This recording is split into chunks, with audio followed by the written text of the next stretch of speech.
নমস্কার বন্ধুরা, কেমন আছেন আপনারা সবাই? আশা করি ভালো আছেন, আমিও ভালো আছি। আজকে আমি আপনাদের সঙ্গে শেয়ার করব চাউমিনের একটা রেসিপি। বাচ্চাদের সকালে টিফিনের জন্য আমি বানিয়েছিলাম, ভাবলাম বন্ধুদের সঙ্গে শেয়ার করি। আমি প্রথমে কড়াইতে একটু সাদা তেল দিয়ে দিয়েছি আর চাউমিনটাকে আগে থেকেই নুন আর হলুদ দিয়ে বয়েল করে জল ঝরিয়ে রেখে দিয়েছি। মানে একে একে সব সবজিগুলো দিয়ে দিচ্ছি। এর মধ্যে আমি প্রথমে কেটে রাখা আলু দিয়ে দিলাম।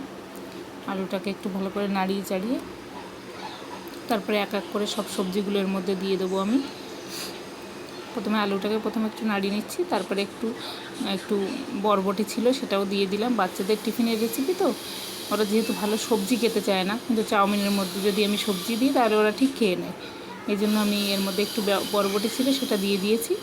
এরপরে একটু ক্যাপসিকামও দেবো। ক্যাপসিকাম তো আরও বাচ্চারা একদমই খেতে চায় না, তবু ওই চাউমিন, ম্যাগি, পাস্তা তুমি আপনারা যার মধ্যে দেবেন দেখবেন ঠিক খেয়ে নিয়েছে। এই জন্য আমি একটু ক্যাপসিকাম ছিল সেই ক্যাপসিকামটাও একটু দিয়ে দিলাম। ভালো করে একটু নাড়াচাড়া করে একটু ভেজে নেব। চাউমিন, পাস্তা, ম্যাগি যা বলবেন এইগুলো টিফিনে দিলে বাচ্চারা খুব খুশি। আপনি পরোটা দেবেন, রুটি দেবেন, এগুলো একদমই এখন আর পছন্দ না ওদের। একটু কেটে রাখা গাজরও দিয়ে দিলাম।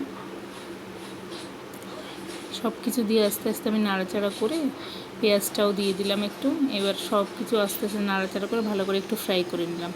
তারপরে একটু টমেটো সস দিয়ে দিলাম। এই টমেটো সসটা ভালো লাগে খেতে, চাউমিন বলেন, টমেটো সস, তারপরে সস যাই থাকে আপনারা সেটাই দিতে পারেন। আমি একটু টমেটো সসও দিয়ে দিলাম। তারপরে চাউমিনটাও দিয়ে দিয়েছি। এবার ভালো করে নাড়াচাড়া করে একটু সময় ভালো করে ভাজা ভাজা করবো, তারপরে আমার চাউমিনটা রেডি হয়ে যাবে।